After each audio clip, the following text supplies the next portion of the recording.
Welcome to Backstage with Becca B with special guest Kate Marilley.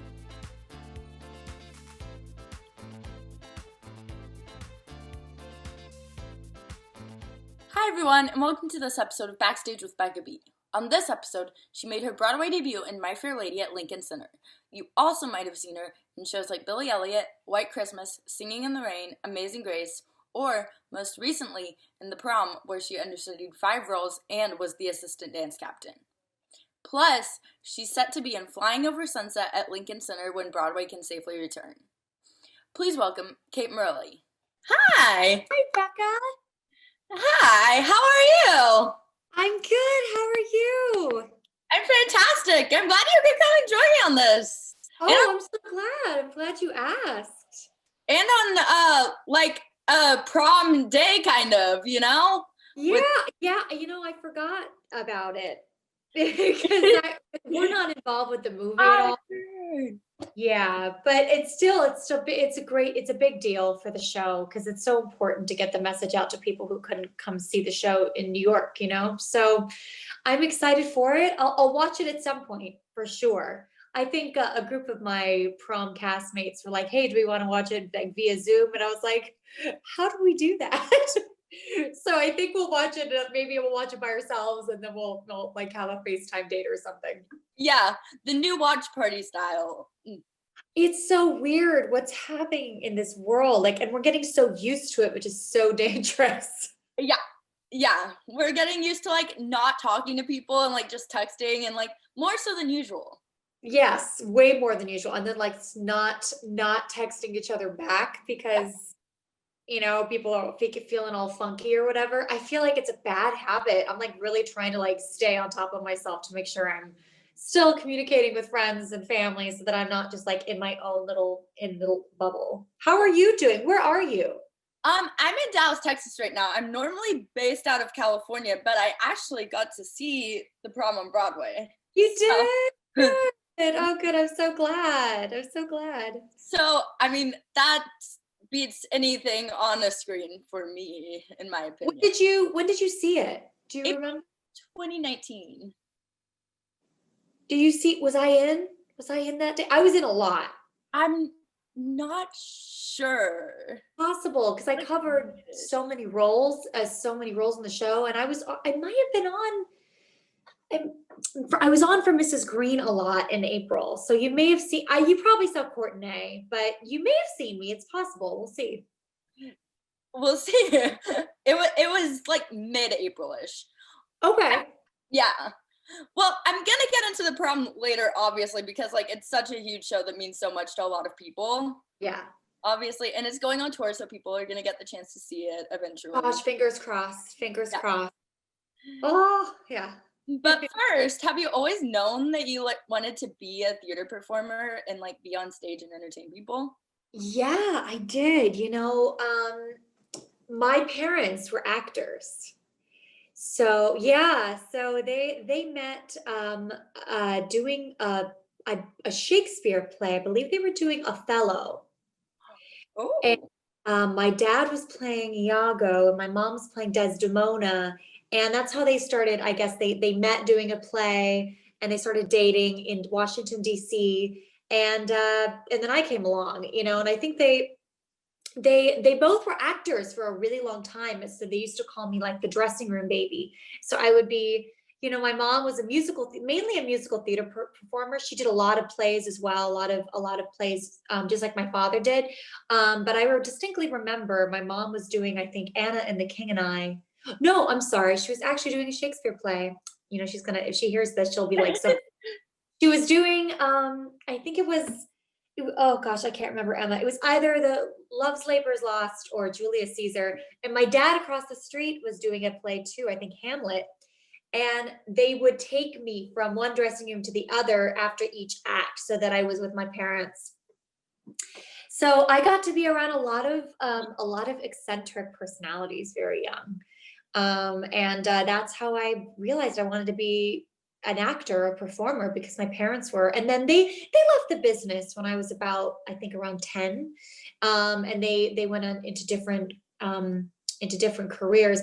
Both my parents are in education, meaning that my mother was a principal of a K-5 school. My dad is a chemistry and science teacher and dean of athletics.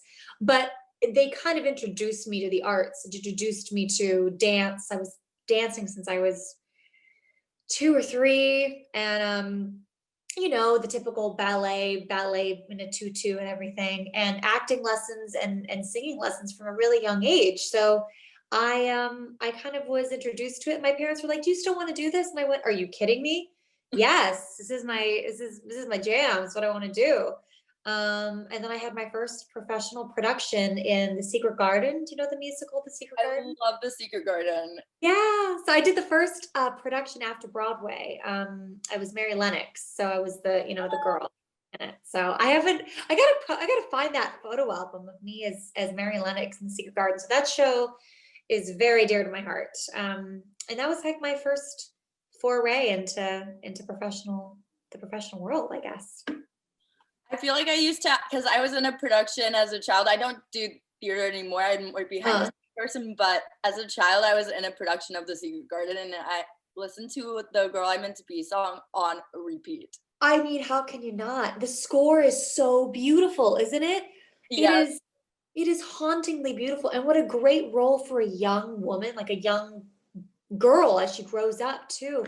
To sing such hauntingly gorgeous music. And it's not, I love the musicals like Annie and I love Gypsy, but The Secret Garden is more, I don't know, it just feels more grounded. It feels more, a little more mature, I think. It's more mature. It's more earthy. And I've done Annie before too, so it's not like I don't love those kinds of shows. But there's something about The Secret Garden for me. It's a very, very special show for me. So I feel like growing up in theater could have gone 2 ways. It could have either been like, wow, I've seen a lot of it over like a short period of time. I want to like check out something else. But yeah. I love that it like made you so passionate about it. It did. It really did at a young age. I was very lucky to have 2 parents that were very supportive. But they weren't stage parents. They weren't. They let me fight my own battles, even as a young girl. Even in The Secret Garden, when this business is full of challenges and obstacles and difficulties, and they really let me navigate those on my own. And they were there to kind of catch me if I needed guidance or advice. But they really kind of taught me early on how to be a professional actor and to not call for mommy and daddy every time I needed them. Yes, and you were probably young in The Secret Garden. How did you work on becoming a well-rounded performer? Because you mentioned dance. Yes. I saw that on your resume, so. So in terms of dance, I started at Orange County Song and Dance Company, which is in Orange County, California, which is where I'm from, by the way, because you say California. Where are you from in California? I'm from Dallas, Texas, originally. But you're based out of California. But I live in Studio City. I have an apartment in Studio City. I'm just home for 2020. Okay, good. Yeah. So I'm from Orange County. I used to go to LA all the time because that's where all the TV and film and everything is. And my best friend lives actually near Studio City, which is funny. My best friend Claudia. So I started dancing at Orange County Song and Dance Company. And then I went to dance at Jimmie DeFore Dance Center in Costa Mesa, which is where like South Coast Plaza is and stuff.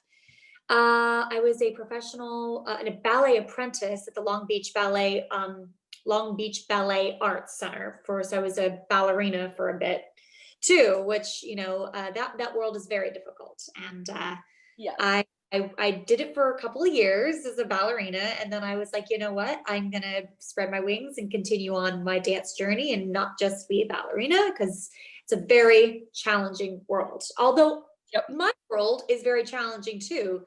The ballet world is very, very different and very challenging, and a lot of you get put down a lot, I feel like. No, I didn't get to put down a lot. It just it made me realize that Long Beach Ballet gave me exactly what I needed, a foundation for the ballet world to move into other types of dance. So that, because ballet for me has always been my anchor when it comes to dance. Right. And they really gave me that. But I realized I didn't want to just stick in the ballet world. So I moved on to other types. And then I went to Orange County, they call it OCSA. It's OCSA, but they call it Orange County High School of the Arts, and it used to be called Orange County, wait, what is it called now? It's called Orange County School of the Arts. That's what it's called now. And it was Orange County Performing Arts School. So I went there for 3 years of high school. I went to 2 different high schools at the same time. Why did I do that? Why did I do that? But I did. I went to public school. I went to Los Alamitos High School, regular school. And then I went to OCSA. A lot of us did. I went to OCSA, Orange County Performing Arts School, freshman, sophomore, junior year. So I was a commercial dancer, which is like all kinds of dance. And then I went into the musical theater program sophomore year, junior year. And then I decided I really didn't want to continue on doing 2 schools at the same time. It was too stressful for me. So I stuck with public school and did show choir and all that awesome stuff. So that's for dance. That's what I did with dance. I went to, and I did professional productions in dance too. So I was just 42nd Street, On the Town. My first production of My Fair Lady when I was 15. Wow. And a musical called Wonderful Town with Lucy Arnaz, who is Lucille Ball's daughter. So that was kind of like I learned a lot more from experience than I anticipated. But that was so Orange County Song and Dance Company, Jimmie DeFore Dance Center, Orange County High School of the Arts, OCSA, Long Beach Ballet Company, and then also just professional production was my dance world. So yeah, you had to balance a lot, which probably helped you in the long run with balancing roles and balancing college work and theater at the same time. Yeah, it would, but it kept me really busy. So that's, it in a good way, because I've always been someone that likes to keep things moving and have, a lot of different balls in the air. That's for dance. And for singing, I studied with at Orange County Song and Dance Company with Sandy Hines, and then I studied privately with my private voice coach, Jan Ritchell, may she rest in peace. Jan Ritchell was incredible, and she was instrumental. I started training with her when I was 10, and she kind of trained me ready for The Secret Garden, and she trained me all the way until I was halfway through college, because I would come home from Carnegie Mellon, and I would train with her while I was home in California for breaks and stuff. So Jan Ritchell was very instrumental in my training for singing. And then Los Alamitos Show Choir, hey, taught me all kinds of things about harmonies. Yes, so hard for me. I work so hard at them because it's not my forte. Yeah, I mean, you have to know how someone else is gonna sing and how your voices are gonna match up. You know what? It's hard because even being trained at a young age, some people are really good at it naturally, and some people have to work a little harder at the harmonies. Yeah. So I have to work really hard at that. Even now, even in my professional career, whenever I hear a bunch of different difficult harmonies, I go, oh God, I go home and I drill them for days so that I don't even have to think about them. So it's still kind of a funny complex I have from being a kid and, singing harmonies. You tell me what other questions. I'm sorry, I'm just going babbling. No, I love the stories. So you can talk, you can answer questions. No, you go ahead. What other questions? What other questions? So you went to Carnegie Mellon. What was it was it a really competitive program? Because I feel like most colleges have super competitive theater programs where it's by year 4, it's whoa. Carnegie is I'm very grateful for Carnegie Mellon. It was 4 years of they break you down and they break you down and they build you back up. They break down your foundation, and then they retrain your brain how to art characters. And I mean, they taught me so much. It's hard to even kind of compartmentalize what I learned. I learned a lot about just being an adult, a young adult at Carnegie. It was a very strict program. in terms of what they expected of you, what they expect of you. I'm assuming it's the same kind of program. A lot of my professors, I think, have retired. I'm not sure if a lot of them are still there. They might still be there, but a lot of them have retired over the years. And my class was very small in musical theater. We started off with only 10 in Wow. musical theater, and then there was the acting program. So the musical theater majors were acting majors, but also musical theater. So there was the actor program, which was strictly acting, and then there was the musical theater majors, which we were technically a double major. So we had to get into the acting program first, and then be able to break off and do the musical theater world too. So there were 10 of us in the musical theater program, and I want to say something like 20 in the actors program. So there were 30 of us total. And then as time went on, as the years went on, people like left the program to pursue other things. And my graduating class was only 7 in musical theater. And we were a very tight-knit group, and we're still friends to this day. We kind of called it like we went through war. We went through war. Gosh, they're gonna hate me if Carnegie Mellon ever hears this. But I can imagine. it's a very, very demanding program, a very prestigious, demanding program, and in dance, in movement, which is a whole other realm that I wasn't aware of. I learned all about clown work and commedia dell'arte, and Catherine Moore and Kath Warman are 2 movement teachers, taught us Suzuki, which is an art form I never even knew existed. The movement program there was really important for me. I never actually told my professors, Catherine or Kath, this, but it really was, because my body is so, I've always been someone who's a dancer, a mover. To learn how to use my body at the same time as acting with it was groundbreaking for me. So, and the acting program, were my professors in acting, which were Dawn Wadsworth, Barbara Mackenzie Wood, Ingrid Sonicson, and Tony McKay. They were incredible teachers, and really broke down those walls. They really clawed through, pulled us out, really put us in uncomfortable positions so that we could get used to being uncomfortable, so that when we are on stage, we're weirdly comfortable with being uncomfortable, which is interesting oxymoron.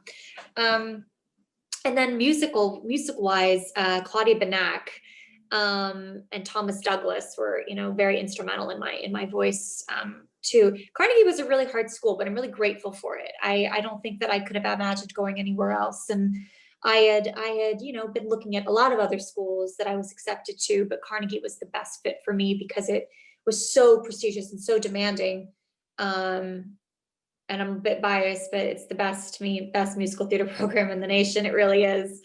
They really have developed their base even more than it was 15 years ago. Well, it helped you skyrocket with the professional career in the industry, and what was your first? You toured with Billy Elliot, but you were also in the My Fair Lady revival. What was first? Billy Elliot was first. That was 2010. So that was my first. That was 2 years of my life. It was 2010. Was it? Yes. It was all of 2010. We had a little few week break there before we moved to Toronto, and I was there for about 9 or 10 months. So almost 2 years of my life. And that was another really, I'm very partial to Billy Elliot.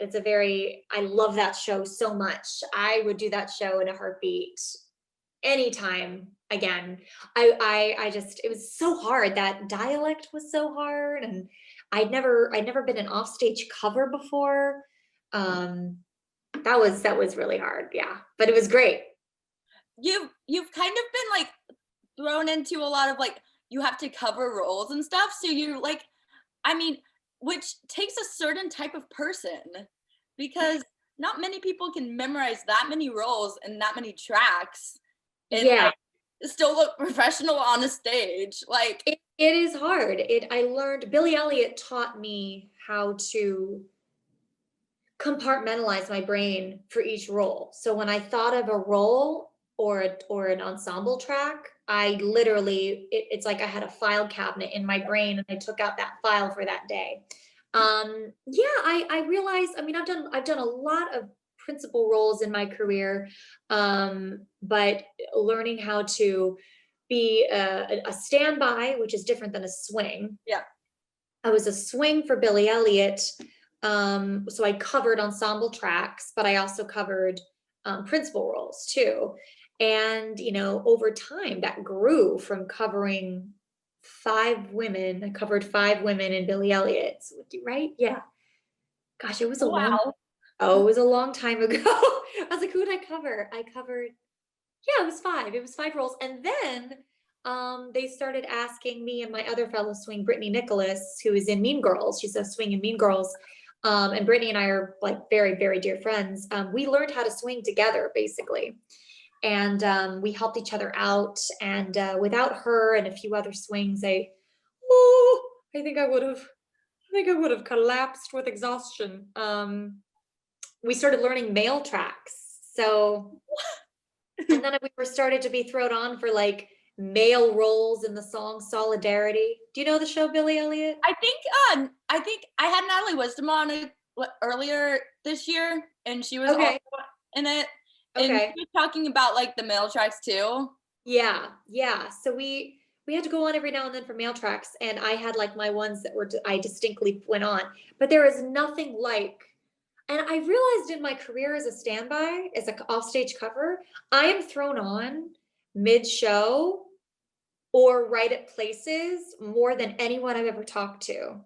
I was thrown on in Billy Elliot, Broadway, Chicago, in the middle of opening night. In the middle of opening night. Wow.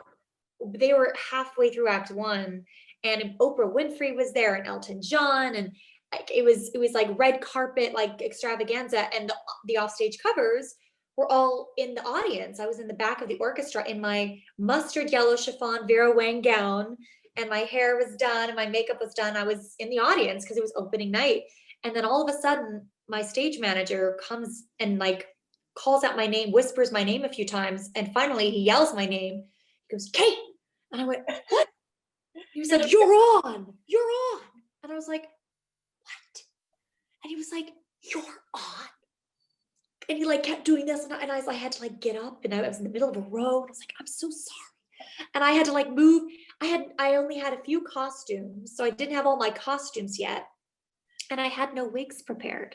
So I went on in Billy Elliot for my friend Susan, who had an injury. She injured herself in one of the numbers, and I was thrown on for the rest of the show, and I'd never rehearsed it, and I'd never been on the stage before. I didn't know what I was doing. But it went great because, we'd all been training for this, but I'd never stepped foot on the stage in a number, and I'd never worn the costumes. And my hair was all done up and I had no wigs. So I went on with my hair all done up. And if you know the show, which you probably don't, it's 1980s, like coal miners. They're poor people, and the wigs in the show. Actually, I've been thinking of posting a couple of Billy Elliot pictures.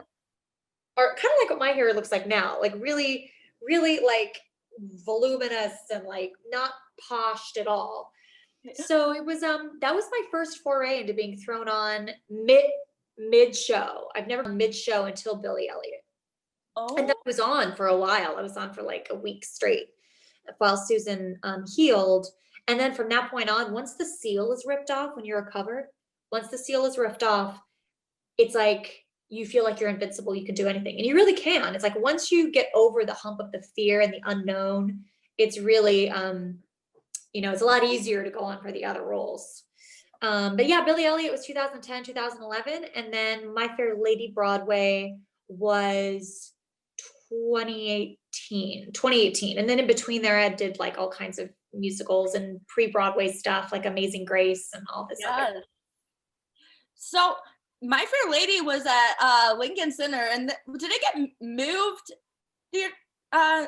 like halfway through?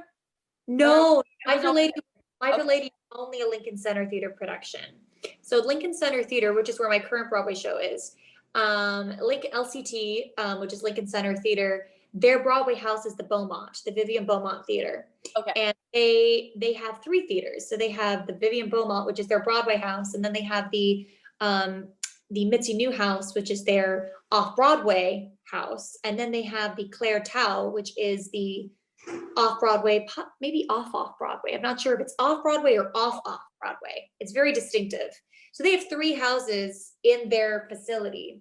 And My Fair Lady was strictly a Broadway production via Lincoln Center Theater. So we were only going to stay there. And working there, because Lincoln Center Theater is, they call it the gem of Broadway or the Cadillac of Broadway, because it is, once you work there, it kind of spoils you. It does. I was told, because I was told, okay, you're gonna be really spoiled when you go on for other shows, because the way they treat you, just the dressing rooms, the stage, everything is so beautiful and vast and huge, and it's not like, there's charm in both ways, in terms of like where the Prom was, the Longacre, and where My Fair Lady was with Beaumont. The Longacre is true Broadway. That's like when you're literally on top of each other and you're like crawling over each other to get in your dressing room. That is what real Broadway theaters are like, and it's important to have that experience, because you haven't been on Broadway until you've been on stage that is, or backstage that literally is as big as my living room. My living room was the size of backstage at the Longacre. Very, very small. But the Beaumont, where My Fair Lady was, is huge. My gosh, it goes all the way from like almost from middle of 65th Street to Amsterdam. It's huge. It's massive. So I was really lucky to work there for my first Broadway Lincoln Center Theater production. It was a real honor. I love it there. I was gonna ask, what was the most memorable part of being in that show for you? Because it's like such an iconic show, and getting to perform it in an iconic venue. Like, I feel like it is one of my favorite musicals of all time too. So to be on stage, well, there are a lot of memories that stick out to me. I was also thrown on for a role that I didn't technically cover. That's a story for another time. But yeah, I was thrown on. Well, I was asked to cover. It's this whole story. Anyway, I think my true Broadway moment that happened was we were doing tech rehearsal, dress tech, which dress tech is when you're in the costumes and you're teching on stage at the same time. So it was for the Ascot Gavotte, where the big, did you see it?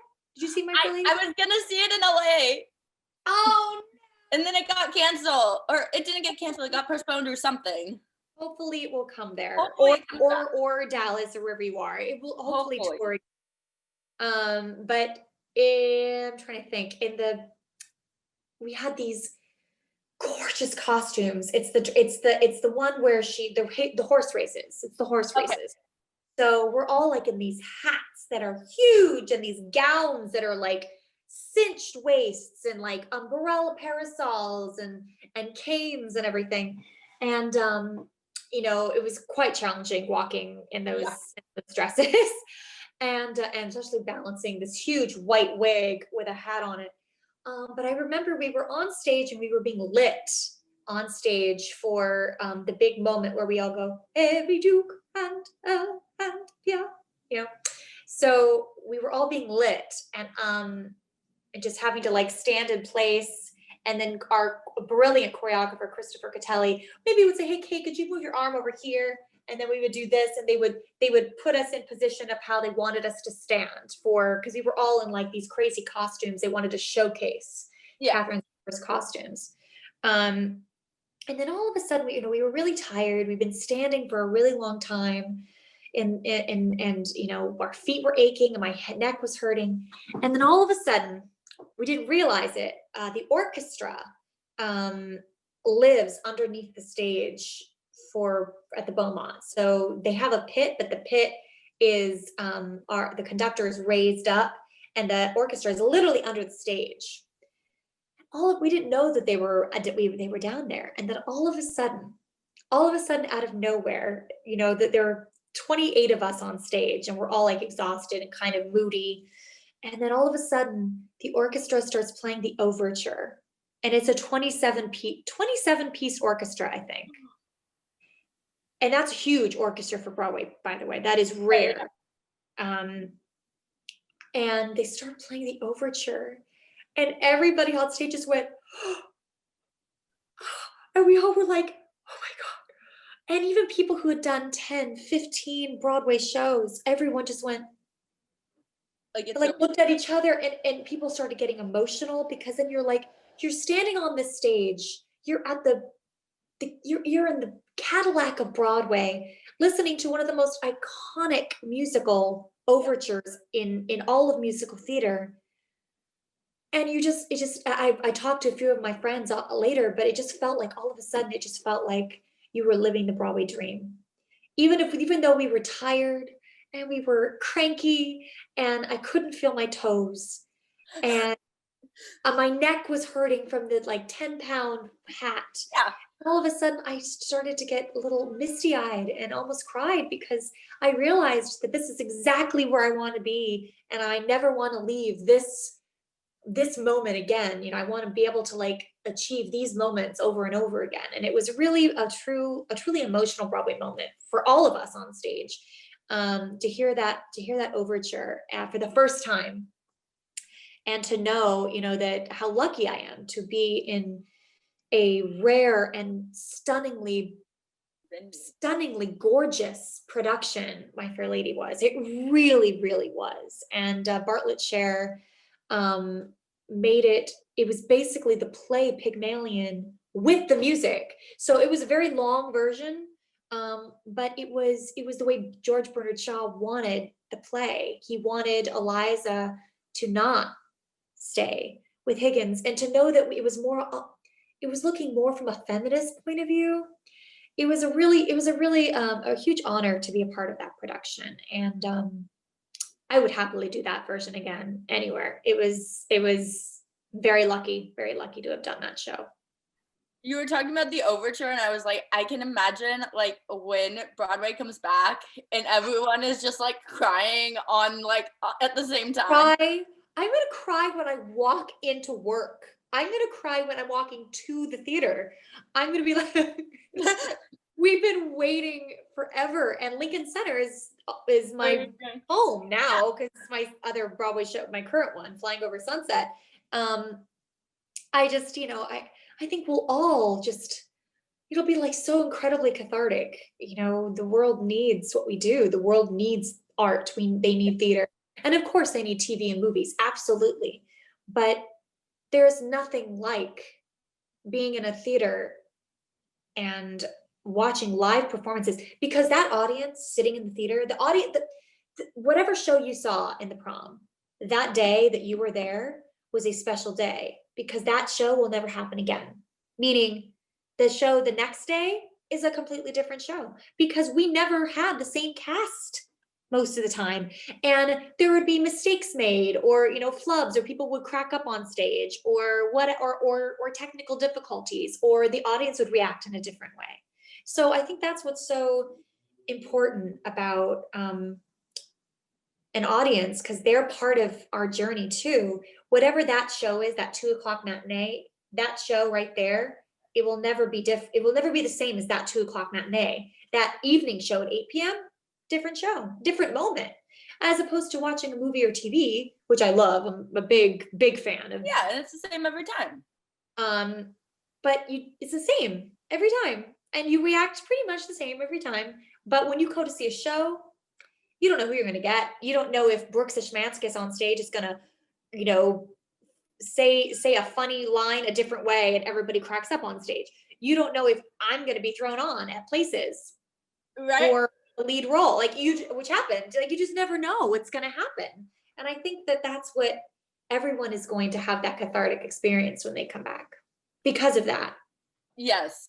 It's so special. It's something you can't get anywhere else. And people are like, why do you like going to see shows over and over again? It's of that, as you said. Because it's never the same, right? I mean, Have you ever like been and been like, oh, this is exactly like last time? Because it's not. Even the people sitting around you are different and they're reacting differently. So It's so fun. It's such a special industry. So the prom, yeah, uh, you covered how many roles in that show? I covered five roles, three principal leading roles, and then two featured roles.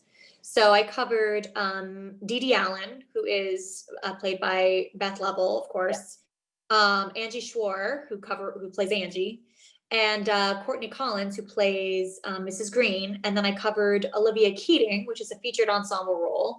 And then I covered the ensemble track that Basti Monpoint did in the show. And I was the assistant dance captain as well.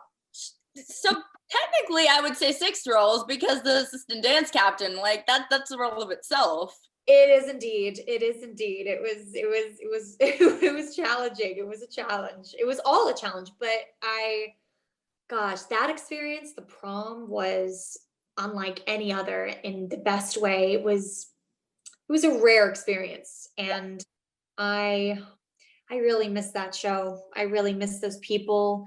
It was pretty great. It's like about as great as you can possibly imagine, really. I remember just watching the ensemble dance in that show, which you had to do some of the dancing in that show too. Like Oh, you had yes. to cover the tracks of dancers and know different dance parts. That blows my mind. It is crazy what we do. Yeah. It is Yeah. crazy. That blows my mind. I was watching that show like, okay, I need a best ensemble award for the Tonys because this needs to win. I know. I know. I mean, where is the best ensemble Tony? Because I can think of not only the prom cast, but so many other casts that I'm like, my God, they are slaying it up there. They Yes. deserve their own recognition. I didn't shut up about the ensemble in the show for like a year after that, and I still don't. Because they're incredible, and Yeah. we're a family. That cast was like a lot of us did the production in Atlanta, the out of town tryout of the Alliance, which I did, and along with our leads, minus Michael Potts, and then minus no that, and then of the ensemble we had like Becca Lee and Teddy Toy, Shelby Finney, Mary Antonini. Yeah, those were all the people, and then a few adult ensemble members too. Like we had all done it together, Josh Franklin and Sheldon Henry. Like we had all done it together in Atlanta, and that kind of like really connected us. And so we were already a tight-knit family then. And then to like do the Broadway lab and to meet our new family, which included the current Broadway cast, Yeah. and to go to Broadway with these people that most of them were making their Broadway debuts, and to experience that with them too was a really special, beautiful experience. And the ensemble in general, not that everyone wasn't working their butts off, but the ensemble, both teen ensemble and adult ensemble, they worked so hard. Like I revered the work they did because they had to give 100% every show. And we expected that from them as the dance captains, but also the creative team expected that because the audience expected that. And our show was the little show that could. And then we got all that traction and all that Tony Award, buzz. And it was a group effort, of course. Beth and Brooks and Christopher Sieber and Angie and Michael Potts and Josh Lehman and Caitlin Kinnunen and Izzy, they were the heart of it. They were the people that had to deliver it. But the ensemble, we were the ones that held them up. And it was really a true group effort. And I've done a lot of shows with ensemble, Becca, but that show, gosh, I've done 30 professional jobs. And I have to say that show is unlike any other. It was just so incredibly special. It really was. So you got to you have a story about going on as Dee Dee Allen because you kind of literally thrown on into that role. I was in another role at the time, so I was on as Olivia Keating. My fellow cast member and friend Courtney Ballin had injured herself 4 weeks prior. She had, I think it was like the 6th or 7th preview, a just a fluke accident. She walked on stage in the song Acceptance, and something in her calf muscle pulled or strained or pulled something. And so she was out mid-show. So I was thrown on for her role mid-show, and that's a whole other story where once again I had nothing to wear. And that's a show I'll never forget because Casey Nicola was in the audience. And Casey was like, where is your costume? I had nothing to wear. So I went on my yoga pants, what I was wearing. Hey, it worked. And I wear it on my yoga pants and my regular hair, and I had no makeup on my face. So I was on Broadway with nothing on. Anyway, I was thrown on mid-show for Courtney Ballin, and I was on for like a month straight. So I was already on for the role of Olivia Keating, which is the top of the show. You know, the reporter. Yeah. This is Olivia Keating of Broadway Mania. Yeah. Broadway Mania. Yeah. Anyway, so I didn't know it, but we had just opened on a Thursday evening, and this was Saturday matinee. So it was like a day and a half later. And we were all upstage the curtain. So the curtain was in, and we were getting ready. Places was called, and we were all standing on stage, getting ready to doing our pre-show stuff that we do with each other. And Beth always stood right next to me, and Brooks was kind of like always hanging out with her for a bit before the show. And I always looked at Beth, and I always said, "Hey, have a good show, Beth." I look at her and I say, "Have a good show, Beth." And she looks at me and she's like doing this weird step touch thing. And I go, and I go, "Have a good show." And she just looked at me and went, and I went, "Don't have a good show?" And then she just suddenly got this weird look in her eyes, and Brooks ran over to her and said, "Are you going to be okay? Do you think you can do this?" And I'm standing there going, "Wait, what?" And then she looks at me and looks at Brooks, and all the while stage management has just said, "Standing by." Now, standing by means the orchestra is about to start to play the overture, and the curtain is going to come up. Da da da da da da da da da. You know, so they say standing by, and in about 10 seconds, the overture is going to begin. And Beth looks at me, looks at Brooks, and says, "I think I'm going to vomit." And she runs in that silver sequined gown, runs off stage, barely makes it off stage, collapses like stage right in the wings, vomits everywhere. And, they got her a trash can and everything. And she was, it was like time stood still for everybody, because then, stage management had to call Meg, our conductor and music director, and say, "Don't play the overture, don't play the overture." So she didn't. And then everyone's like wandering around on stage going, "What do we do?" The audience is sitting in there. What do we do? What do we do? Courtney Ballin, who was out of the show, she was going to be out, I think, until like the end of December, beginning of January. At this point, it was mid-November. And she was the other cover for Dee Dee Allen. I was the only cover in the building. So I was just standing there, and I was like, "She's gonna be fine. She'll be fine. She'll just get it out. She'll be fine." And everyone's like looking at me going, "Kate, I think you're on." I was like, "I am not on." I was like in denial. I was like, "No." And then stage management came up to me, were like, "Can you do it? Can you go on?" And I looked at them and I went, "Oh, yeah, sure." And they went, "No, Kate, we're serious. Can you go on?" And I was like, "Sure." And they were like, "Great. Okay, so we got to get you upstairs." And I crawled over Beth, who was in front of the stairs. I had to literally crawl over her because she was still not feeling well. And as she looks up at me, and she just looks up at me as she's, not feeling well. She just goes, "I'm so sorry, Kate." And I went, "It's okay. It's okay. Don't worry about it." And I run upstairs. I call from my fellow swing, David Josephsberg. I say, "Get David down to my dressing room." He starts running through the show with me. I'm already off book. I'm ready to go, but I'd never rehearsed it. I'd never stepped on stage in the role of Dee Dee Allen. I had no costumes.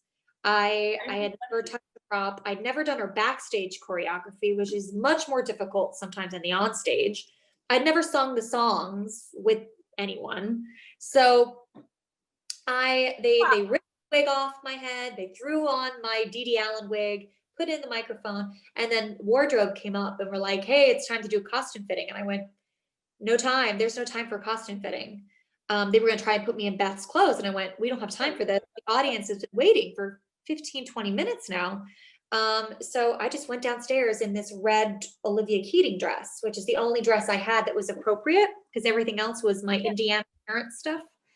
So I was thrown on and I did the role, and I'll never forget that moment because it was press weekend and I didn't know it. So that means that the critics were there to review the show.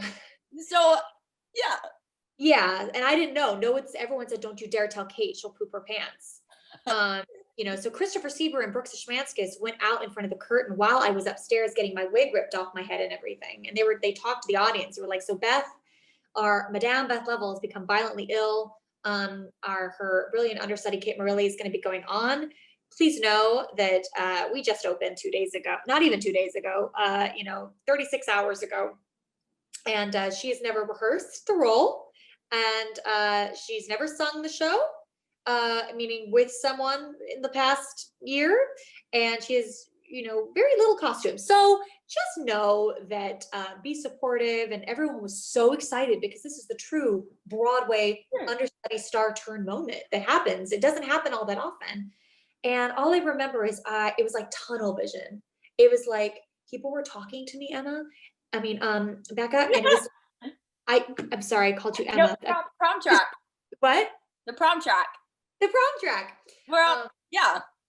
It's like when you put your hands over your ears and like people are talking to you and they're muffled. That's what I heard. All I heard was muffled sound. And all of a sudden the curtain comes up and I had to turn around when I'm introduced as Dee Dee Allen. And all I remember is the entire audience screamed and leapt to their feet. They leapt to their feet and cheered for me. And I was like, it was so amazing to have a Broadway audience full of critics, so supportive and excited to see this happen. And I don't know how it happened, but I did it and I did it well. And there was only one scene that I had to bring my pages on because it had just changed like 2 days before opening and I hadn't learned those lines yet. But I was ready. I was completely off book and I felt like I slayed it. And all I remember though is that I only had one dress to wear the whole show. So people named it the matinee of the red dress because that's all I had to wear. And then I was on all weekend and it was a truly special moment. I won't think I'll ever forget being thrown on like that. Well, in Twitter, Broadway fans on Twitter and like social media still talk about that. Like, how does that feel? That's gotta feel amazing. Do they really? I'm not on Twitter. I feel like I've seen a lot of like, wow, Kate was so good, and as like Dee Dee Allen, she got like thrown on at that one show. Like, what? Like, how did she do that? That's so lovely. I would see stuff like that and say, oh, I should go on Twitter. I've never been on Twitter ever. I'm probably will get conned into going onto Twitter at some point. Gabby, my fellow, Gabby Campo, who is she basically convinced me to join Instagram during prom. She's like, you have to join Instagram. So she set up my account for me. So maybe Gabby will help me with Twitter someday. Cause I was like, I don't know this Instagram thing. Now of course I love it. But yeah. What'd you say? You get a lot of praise from Broadway fans on Twitter. Oh, all great stuff. All great stuff. Of course. So did you also get to go on as Angie, and you said you went on as Miss Green? I did. I went on for Green more than I went on for any role. I went on for Dee Dee 4 or 5 times. 4 or 5 times. Wow. One was I think it was 3 times on the opening weekend when Beth was sick, and then Beth got sick again near Christmas, and she was out, I think, on a 2-show day, and I was on for, so I think I was on for 5. I can't remember, but Beth is an iron horse. Like, Beth does not call out. When she calls out, it's a big deal. But I was lucky to go on for Dee Dee 5 times, and Angie, I only got to go on 1 time. Angie Schwar is the queen of, she is, I mean, talk about iron horse. That woman, I revere her. I revere all 3 of them. Angie is like, we all aspire to be Angie Schwar. She's a gorgeous blonde goddess who, is leggy and sweet and amazingly kind. And, she was, gosh, I adore Angie Schwartz. I learned a lot from her. But she doesn't really call out ever. She was going to have a vacation. She was going to have a vacation, but then the prom closed. But there was one performance, I think she was doing a press event or something. And I had advance notice that I was going to be on for Angie. So they got all my crazy costumes ready for that one. So I was Yes. always my blonde wig, and I have my Angie, what do you call it? My Angie pictures. I have a bunch of them that I took because I knew it was only going to be one show that I was on. I'm sure but it that's was fun. It was so fun. Zaz is the best number to do. And also, I talked to Angie about it. I was like, I still don't understand how you do this number in like 4-inch heels. It's 4 inches. I have my shoes. Hold on. I'll show you. I can't even walk a step in heels, so. These are my Angie shoes. Oh no, I would break an ankle. So what does it say? It says, Marilley, Understudy, Angie. I still wear them.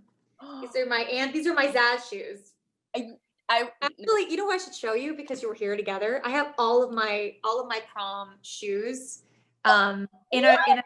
Yeah, here, I'll show you. You're gonna see my apartment though, so prepare yourself.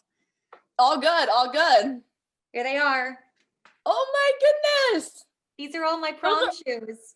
All from, wow. I know. So this is let's see, this is Dee Dee. This one is Dee Dee. This is Angie's for acceptance. This is Dee Dee / Olivia Keating. These are Angie Schwartz. These are Dee Dee. Those are red ones are Dee Dee. The green ones I have too. And then I have another pair somewhere, but I don't know where they are. They're like gold. Ooh. Yeah. Oh God, I had so many shoes. I couldn't take them all, and they were kind enough to give them to me. I was gonna say, does that normally happen? Do you get to keep like? No, not usually. I think because it's a whole like equity rule thing. They can't wear equity people can't wear shoes that have been worn in terms of being dance in. So they just figured, and we didn't know when the prom tour was going to happen. So they kind of let a bunch of us take our understudy shoes, some of which have barely been worn. I know, right? Here. That's so neat. But to have that memory with you like forever now. I know, that's why I keep them there because they're so beautiful. Yeah. They're my prom family shoes. It's such as I said, a special show that I feel like closed way too early. I know, Becca. It really did. We were all hopeful it would stay open at least until January, of the year, but yeah, we didn't. But we got almost a full year, which on Broadway is a huge accomplishment. A lot of shows close 6 months in, 4 months in, but we made it almost a year. So I will shelf that as a huge accomplishment for our show. And then I went on for Mrs. Green quite a bit. I think I was on maybe 10 or 12 times for her. Wow. Well, she lives in Atlanta, Georgia, so she had to go home every now and then for her son's graduation, and there were a lot of she had to do family stuff, which is completely understandable. And when the run has been going on for a specific amount of time, you can kind of take personal days and stuff. But it's like you covered 3 characters who aren't at all the same and portrayed them all like you made them unique, which is like that again is what theater is all about and why people go back to see shows over and over again, because like seeing you make roles your own as an understudy and a cover. And the fans were really incredible about that they wanted to see the understudies go on, which was never a slight at all to the people who created these roles. I mean, Dee Dee and Angie and all, and Brooks and everything, like those roles were actually made for Brooks and for Beth. Roles are based on them as people. They're just heightened versions of themselves. Literally, they're just caricatures. I love that so much. They really are. That's really who they are. So when everybody says, how do you play Dee Dee Allen? I just say, well, I'm playing Beth. But a caricature, her alter ego, because Beth Level is not remotely a diva, just so you know. Beth Level is about as she is my, not only my mentor, but she is what I aspire to be, not only as a performer, but as a human being. She is incredible. And she is everything that's right about this business and nothing that's wrong. Like, she is just not one of those, divas. She's a diva in the bad sense of the word. She's just not. So it's kind of like Beyonce with Sasha Fierce, her alter ego. Dede Allen is Beth Level's Sasha Fierce. Like, that's her alter ego, and Brooks's alter ego is Barry Glickman. So these roles, were made for them. And Angie literally is Angie. Yeah. So very clear, right? It makes me have because I was watching the movie, as I said earlier today, with conflicting feelings. It makes You watched the movie? I haven't seen it. It makes me have some conflicting feelings. Yeah. Because I'm like, okay, well, I want the people who were on stage originating these roles to get the moment to shine and be on my TV. I hear you. It's a very oh golly, look, I wish the movie well, because it's my creative team, and I love them, and I'm happy for their success. But I would be lying if I said it didn't hurt. It's unfortunate, and the prom means so much to us and to other people too, to the fans. I'm glad that the movie was done. I just, it hurts a bit to see other people playing roles that were written for these people, and it's part of the business. It's just how it is. But I hear what you're saying. I haven't seen it yet, and I will definitely, and I'll report back at some point. Yes. I'm sure the choreography is slamming, because I hear it's a job. I mean, I'm not saying they didn't do a good job, but conflicting feelings, sure. And see, I'm a major fan of these actors. Like Nicole Kidman, are you kidding me? Meryl Streep, are you kidding me? Andrew Reynolds and Keegan-Michael Key. I love these actors. Like, these are talented people. It's just a little bizarre, because I've never been in a situation like this where, you've worked on a show for off and on for 4 years, and it's like a part of you, it's your heart. And then to see it in a different form, it's and so soon too, it just feels a little bizarre. But I'm excited to see what the changes are. I was thinking, as I was watching it, the great thing about the movie is going to be that it will probably skyrocket ticket sales for the tour and skyrocket the chances of a future revival. I hope so. See, maybe what I was hoping is maybe they would see how people love the movie so much, and maybe they would think about bringing it back to Broadway. Wouldn't that be great? So there's the silver lining. It's well, if the movie does well, people we want to see it on stage again. Maybe you can revive it in a couple years and bring them back, because gosh, that would be, silver lining could happen. You never know. Or the tour. Anyway, I'll have to report back when I see it. Yes, for sure. It's very good. Very well done. So, I mean, you've gotten, obviously, going back to the prom, if there's a revival / on tour, would be something that I'd personally want to see you do. But you probably have some dream roles. Dream roles.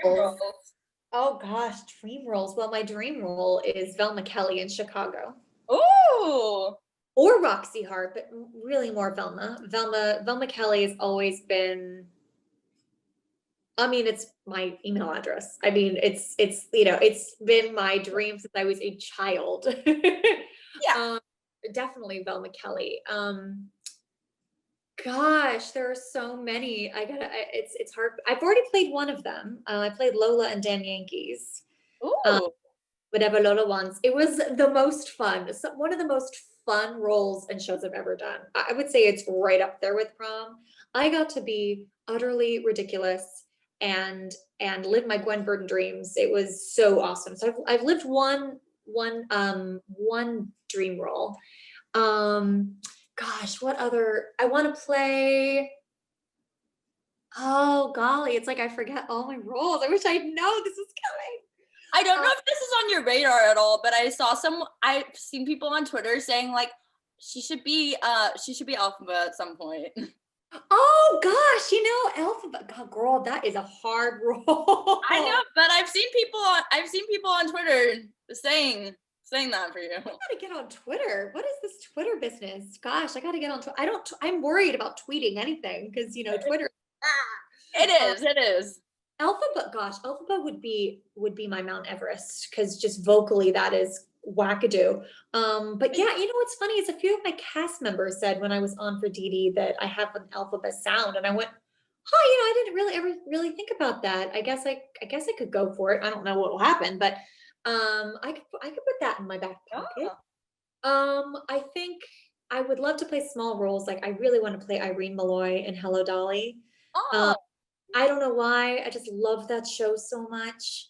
And I'm hoping I get to go on for the role that I'm covering in Flying Over Sunset, because this role is so amazing and so difficult. And Carmen Cusack, who I cover, is incredible in the part. She's just magnificent. And it's a true acting role for a musical theater performer. It's not just like belt your face off. It is serious, Becca, like serious acting. And I love it. I'm so in love with the character. I can't wait to take a bite out of it. Claire Booth Luce is the character. And Flying Over Sunset as a whole is just a brand new musical. It's not based on anything at all. It's based on 3 people's lives and their experience with taking LSD, which I know sounds really out there in terms of bizarre. But it really works. And it's about opening your mind and about grief and how you deal with grief.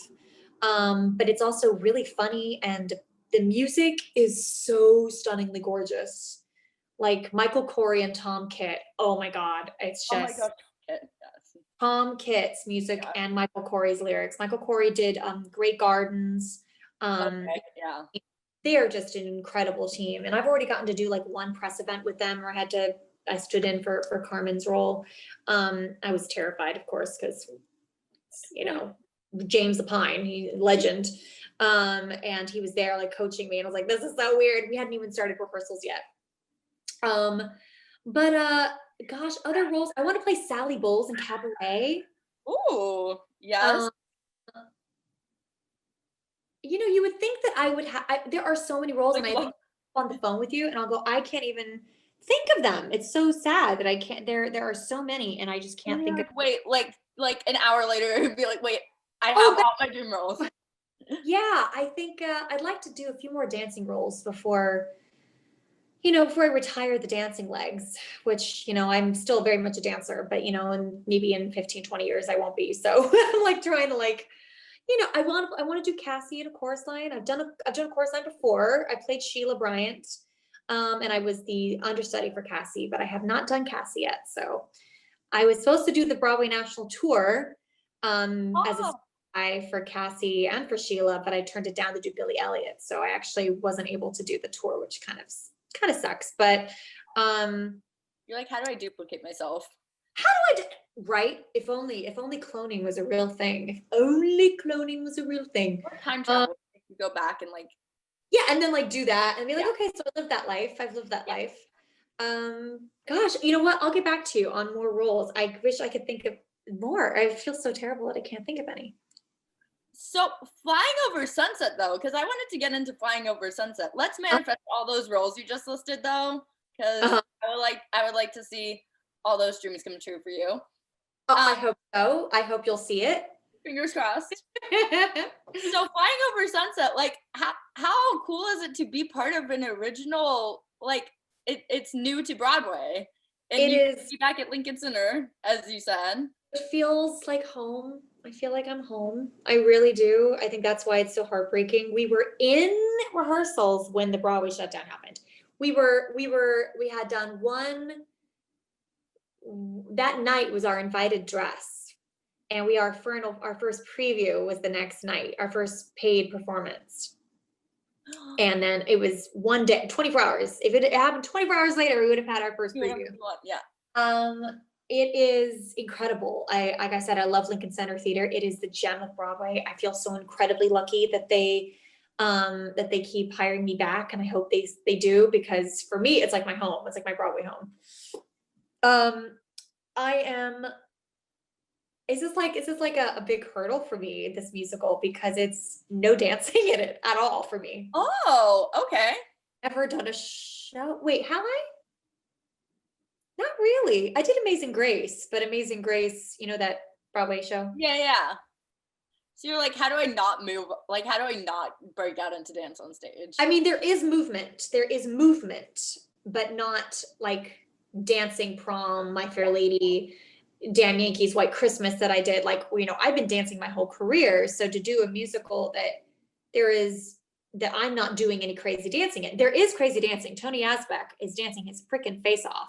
He plays Cary Grant. Tony Asbeck is tapping everywhere. He is tangoing. Emily Peinenberg, who plays Sophia Loren, tangoing.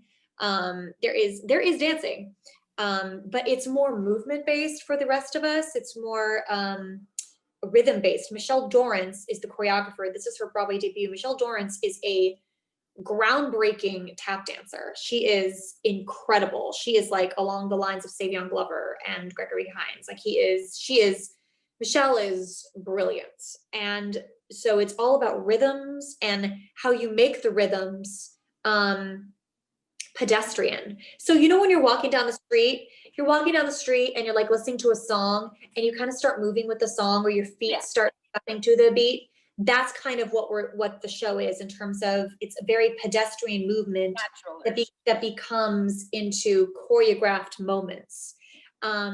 It's really spectacularly done, and it's a very, very artistic show. Like, this is not a commercial show. Commercial shows are like the Prom, you know, well, I don't even know if I would say Hamilton is commercial. I would say that's very artistic as well. But, you know, the commercial shows that are like Mean Girls commercial show, you know, Aladdin, these are Disney shows. This is like artistic artistic to like the umph degree. This is like crazy art going on. So I feel really lucky to do a show that nobody knows anything about it. So it's kind of like we have this warm security blanket around us, because no one can say, oh, it's going to be terrible. But how do you know? You've never even seen it. You know nothing about it. So there's no music to listen to.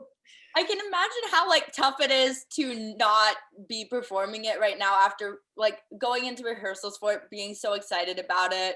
But what do you like when you can perform it, which I assume will happen after shutdown ends, fingers crossed? We are scheduled now to come back in the fall. We haven't been given any dates yet, because I think they're wondering when the vaccine will have vaccinated I guess something about maximum people. So I think that I'm hoping, fingers crossed, that we would start rehearsals in either August or September, with performances beginning in either September or October. Because they said fall, and that's fall to me. So I would think that we would definitely be rehearsing at least by October, but I would think that we'll probably rehearse in September. So that's what we're being told.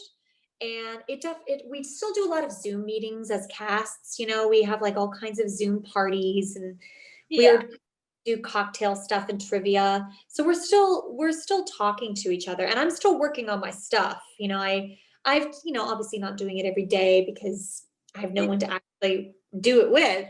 But I still sing through Claire Booth Luce's songs and the other roles I cover, because I cover 3 other principal roles again. So I have more harmonies and stuff to learn. So, you know, I'm going over that stuff. I'm trying to not work too much on the script lines in case they change, because you don't get used to it. Yeah, I don't get too used to it and then be like, wait, that's not the line. So, you know, it's I'm just trying to be patient. I will say it's gotten a little bit more difficult as the holidays have come around, because, you know, sometimes doesn't it just sometimes feel like this is never going to end? Yes. And all you want to do is see your friends and hug your family and go to the theater or go to a restaurant, like say hi to your fans at the stage door, and you can't do that. And but someday it'll happen in 2021. Yes, and people will get the chance to see the show and see you in it, which I'm excited about.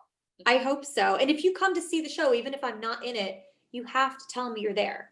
Definitely.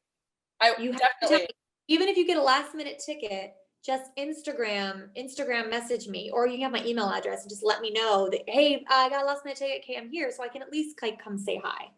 I hate when people come to see shows and they don't tell me they're there. Oh, I saw your show last week. And I'm like, what? Didn't you tell me you were there? I would have loved to have at least said hello. So you have to. I'm going to hold you to it. I definitely will. I was going to say, I'm so excited. Actually, it's a silver lining that stuff is on pause right now because I'm not spending $1 billion on like flying everywhere, so I can save up to fly for next year. Yay! There's so many shows for you to see. Oh my God, I'm gonna be in New York for vacation for like a month. And you still won't see all the shows. No, I still won't see all the shows. I mean, I want to see shows. Like I want to see My Friends in Doubtfire. Yeah. And I want to see Company and Music Man when it happens. And I've seen a couple. I saw Jagged Little Pill, which was phenomenal. Cool. Did you see Hadestown? I did. I saw Hadestown when we were competing against each other. Oh, it was a good show. I mean, we were evenly matched in terms of like how good but Hadestown were different. I mean, it was like apples and popcorn. Like we were not remotely the same. So that's why I was kind of like, why are we even competing against Hadestown? Hadestown is its own artistic venue, and we are like fluffy, meaningful, heartfelt sentimentality, silliness over here. What's funny is we were across the street from each other. Right. And then I'd wait on the subway platform. My friend Tim, who is in Hadestown, we would see each other on the platform. We would just go, you. I'd be like, we're gonna win. No, we're gonna win. And we were completely joking. It was all a joke, like meaning of course we wanted to win, but we were all just like, it's to the death. It was it was a weird experience, but that's Broadway. That's why I'm so lucky to do it.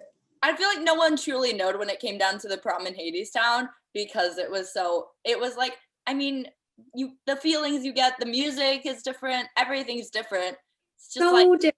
Yeah, there was really no comparison. Like you can't compare them. They're uncomparable, if that's a word. I know, can I ask you a question? Yes, for sure. So what was your favorite part of the prom?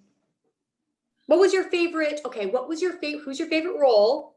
And what was your favorite scene part of the show? You can have like 2 if you want.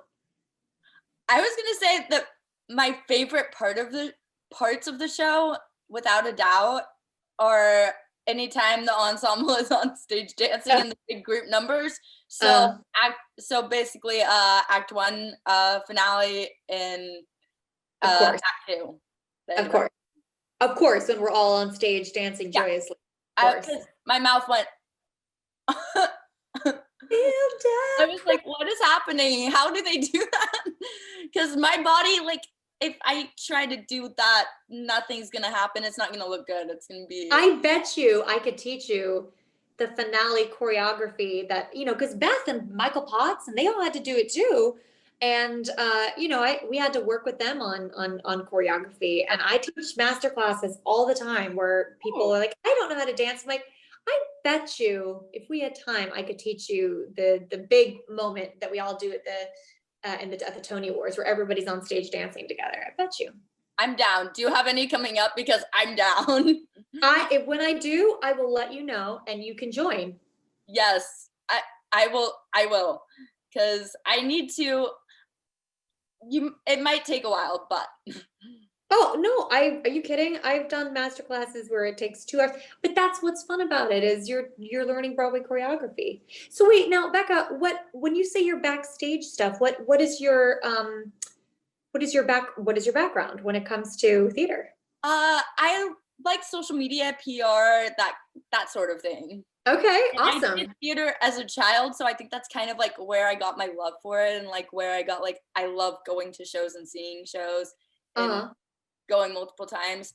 Previously, last year I was working at Pantages in My LA God, as that's an right. I usher. used to see, oh my God, Pantages is where I saw my first show. It's so stunning there. I saw Les Mis, the tour, when I was like, I think I was like 6 or 7. I was so young. I remember that day because I went, I want to be that girl. There is a castle. Right. I was like, ooh, I want to be her. And that's where I got really bitten with the bug, was at the Pantages. I used to listen to Broadway Kids albums and that song. Oh my gosh. I don't know if you know Broadway Kids, but like those albums, I don't know my Broadway Kids. childhood. What is Broadway Kids? I feel like it was in like the 90s or something or early 2000s they like released albums with like all these like kids from Broadway and it was like I can feel terrible that I didn't know about it. Um, it was my childhood and that like I asked my mom for all the albums for Christmas or anything. I love I love that. Yeah, it was that's probably what kickstarted my love for theater too. Have you talked to any of my other prom people? I talked to Kaylin. Kaylin West? Yes. Oh, Kaylin, she's a good one. Yes. That was fun. Eh, I mean, I hope to talk to more people in the future from the prom Yeah, too, of course, because it's reach like out. Have you one of reached out? You should definitely reach out if you haven't. yeah, I've reached out to a couple people. But it like as I said, it's one of my favorite shows. It's one of mine, and I feel like I've done so many shows in my life, and each one of them, each show that I've done, has a special place. Even there were like one or two that aren't that great shows, but even those shows, meant to me. Like I just, but the prom, I would have to say, is definitely like top 3 for me in terms of experiences and cast and enjoyment. It was just a rare, beautiful experience. And I don't think I'll ever have something like that again. I mean, there will always be the next show that will be like Flying Over Sunset, which is nothing like the prom. And the cast is nothing like the prom. And it's a small cast. And But it'll still be amazing. but my understudies were all so close, my fellow standbys. Like we have monthly Zoom talks where we are just playing stupid games. We're such a weird group of people. It's like we're just very witty, strange, funny people. And the cast itself is, it's a very unique group of people. The prom though was a family, the camaraderie there. It really, there really wasn't a bad egg in the bunch. And it was just what, like I said, really a really rare working experience. So I feel so lucky. I miss it. So I mean, you were talking about obviously you're excited for Life Theater to come back, as Yeah. we all are. But you were talking about doing like master classes and stuff during this time. Yeah. Would you want to promote anything that you're working on during this time, whether it's the master classes you do or whether it's anything else you're working on? Yeah, master classes, I'm really become passionate. Now, doing anything virtual is very difficult. Yes. I'm a personal person. Like I really like to be in the room, working with doing an interview. Even I just feel like it's, this is what we have. This is the world we're in. We're in a box. And that's the way it is. That's life right now. And we've learned to adapt, but I love to be in a room where I get to teach and dance with people and go give corrections and do it in a positive way, not be like, what are you doing? That's terrible. And I've really become more of a acting coach than I have more than anything. And I really am loving doing acting to song, which is basically taking a song that you love, that you want to sing, and really breaking it down and acting through it, because that's really what makes a song hit people harder, as opposed to just belting in someone's face or singing a high note. So I've been really working toward, expanding my base with doing master classes in monologues, in acting to song, I call it the business biz, which is business of showbiz. So if people ever want to talk about the business side of the biz, like future actors, future professionals, or even people that are on the behind the scenes who are up and coming and like want to talk about like the actual true nitty gritty part of the biz, because people don't learn that in school. And, you know, you kind of sometimes have to learn the hard way, being in the experience and going, wait, what do I do? So I you know, talking about, you know, having people ask questions and giving real answers, you know, and not feeling like I have to censor myself, or I'd be like, well, this is a story that happened, and this is the lesson, and this is what you have to navigate around so that that doesn't happen again. Or you can see the signs, or, you know, people don't really know about, you know, taxes being taken out of your Broadway paycheck and how that works, and 401ks. And then there's the networking side of how you get to the next show, because people on Broadway want to work with people they know. Yep. And how do you do that? You have to get out and network with people you don't know to make connections. So that's a thing that I'm working on too, and lots of Q&As, and then of course dance master classes too. And I teach intermediate, beginner to intermediate ballet. So I'm doing all of these things. It's a little bit difficult to get as many students as I'd like, because I think the market right now is so oversaturated because everybody's teaching online. But yeah, I mean, that's something I'd absolutely with promoting. Absolutely. Where can people find classes that you're offering? Well, you go to my website, which is www.katemarilley.com, and there is a drop-down section of master classes. And it basically says the classes that I teach, but we can also tailor them to the person. I teach privately, I teach one-on-one, or I can teach with groups. So I can also like have a group of people, you know, any ranging from 2 people to 10 people. I usually don't go more than 10, because then I think it starts to get a little bit lost in inflation, you know, and then I don't feel like they're getting their money's worth. So yeah, you can go to my website. I'm constantly promoting things on Instagram, but I feel like my website has like pictures of me teaching at the Joffrey Ballet Company, and I've done tons of Broadway workshops. I recently worked at virtually with Emerson College. Oh. And then I taught at this Kingswood Oxford High School, very fancy performing arts high school in Connecticut. So I'm definitely have a lot more experience now with it, and I just realized I really love it. So any promotional stuff I would love, because I'm trying to drum up more for the future. Yes, I'll post the link to your website in the description of the YouTube video when I post it. Yes, absolutely. And then people can you know, they can email me at there's my I think my people can contact me through my website, or people can just DM me via Instagram too. And my email address, I think, is also my personal email address, I think, is also on my website. So there are multiple ways you can contact me. Cool. Well, I mean, and what better person to learn from than like someone who's triple talented? I also am started thinking about part of the business of show is having like a swing understudy masterclass, in terms of like, how does one succeed at being a swing and an understudy? And like the tools, and how does one, you know, get through a show, and what do you do, and all that kind of stuff, because I've had so much experience in it in my career. Yeah, and it's like, also I feel like it's not something that like people should look negatively at, because like it's something that like only a certain type of person, as I said like earlier in this interview, can be a swing or can be an understudy and can fit that much information into their head. It is the hardest job in the business. Even Beth Level and Brooks Schmanskis will say it is the hard, because both of them have been swings. Yep.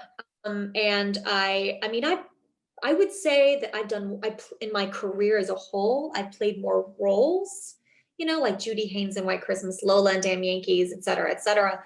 But I would say recently, because I'm so good at it, I have been doing a lot more standby offstage cover roles, because I'm going in for the star role.